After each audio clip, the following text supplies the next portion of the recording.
Hi, I'm Ellen Munschauer. And I'm Maddie Conser. Welcome back to this week's episode of Johnnie Bennie Campus News, CSB-SJU's weekly news show keeping you up to date with what's going on around campus. The annual Festival of Cultures was held at St. Ben's on November 17th. Our reporters were on the scene to check out the event. We go to them now.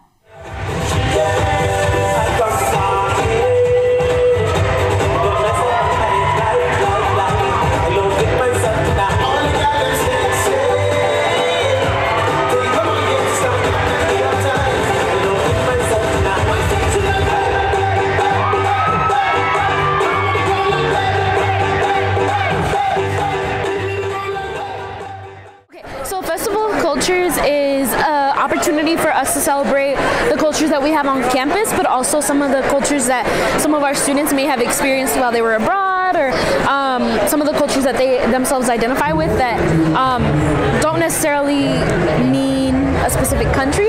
So that's something else that changed this year. Usually in the past we would only do countries that people could represent, but this year we decided to do to expand our definition of culture and include other things that don't necessarily have a culture. So part of the reason that went into that was we thought about it and we were like, you know, the Hmong students don't necessarily have a country that represents them, but they do have a culture, and so they should be here as well. We thought about like some of the other groups that don't necessarily have a country but should be represented as well, and that's part of the reason why we decided to expand our definition.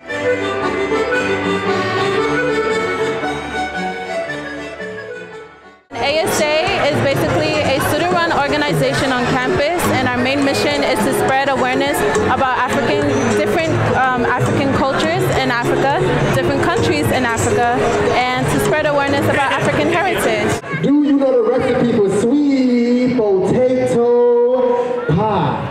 It's my great-grandmother's specialty. She baked it with a snarl. She would shuffle on the kitchen floor tile.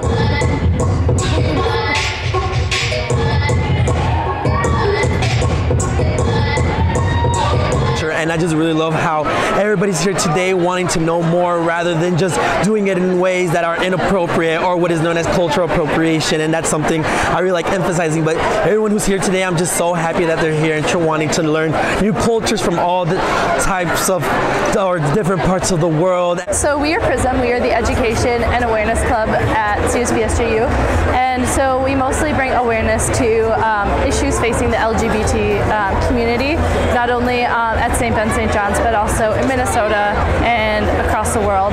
You got me wrapped up around your little finger, broke my heart, but your sin still lingers. I wish that we... And what we're doing here today is trying to bring the Caribbean culture to the College of St. Benedict and St. John's University through our posters. We have represented our festivals, our food, and a lot of demographics that people don't know about, and we just hope that everyone enjoys the Festival of Cultures this year and our Caribbean culture.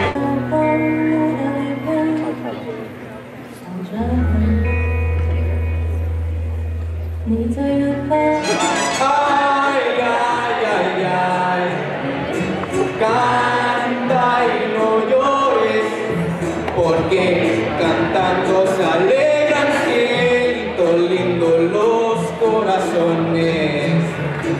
Ay,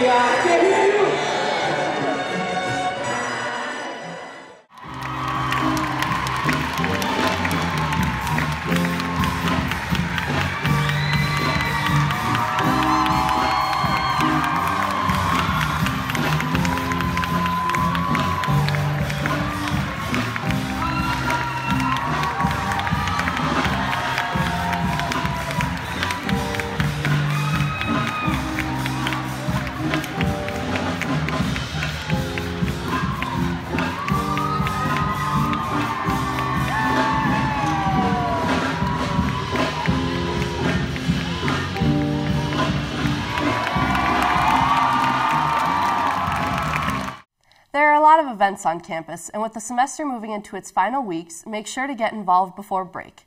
One opportunity is participating in a dodgeball tournament hosted by JEC. Teams of 6 to 8 will compete on Friday, November 30th in the Palestra at 9 p.m. The top 3 teams win, and there is also an award for best team uniform. So remember to dodge, dip, duck, dive, and dodge. More on upcoming events. Join the Black Student Association for a night of games, music, and food at their kickback event on Friday at 6 p.m. in Idsderda Commons. Also on Friday is the annual Christmas at St. John's in the Great Hall, featuring a multitude of ensembles performing individually and in various combinations. This festive night presents compositions written in celebration of Christmas.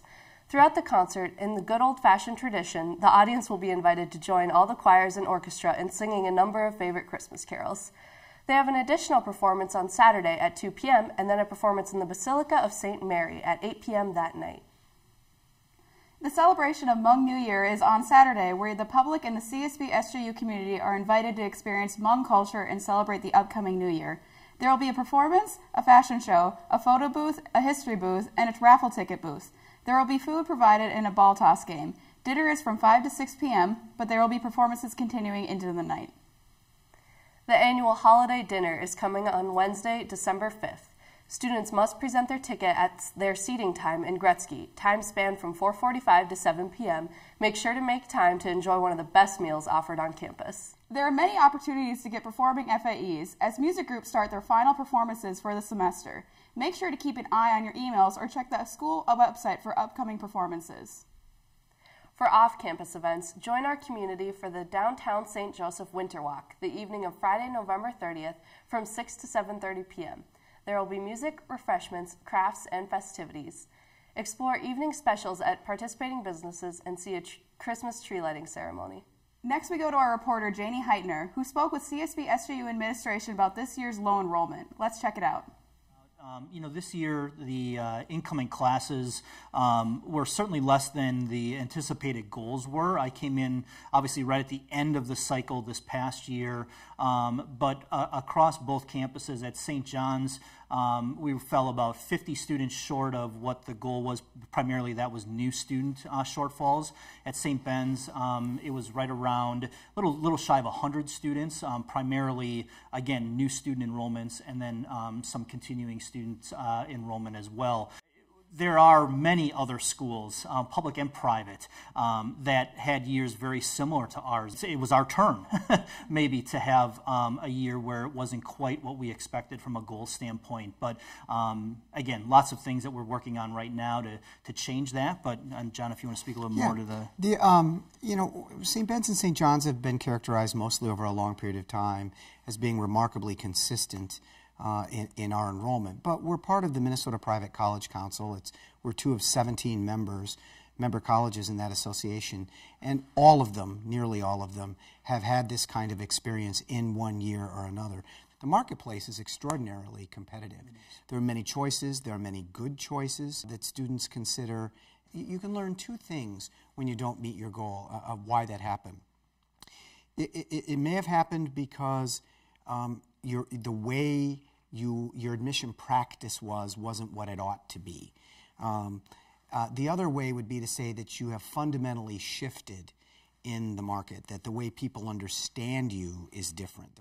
And so it's probably for us a combination of the way we go to market, the way we brand, trying to shape the way that we're understood as well. And when you have a year that you don't want or you don't expect, I think that there's really 3 pieces to that. You learn from it, you deal with it, and you get on with it.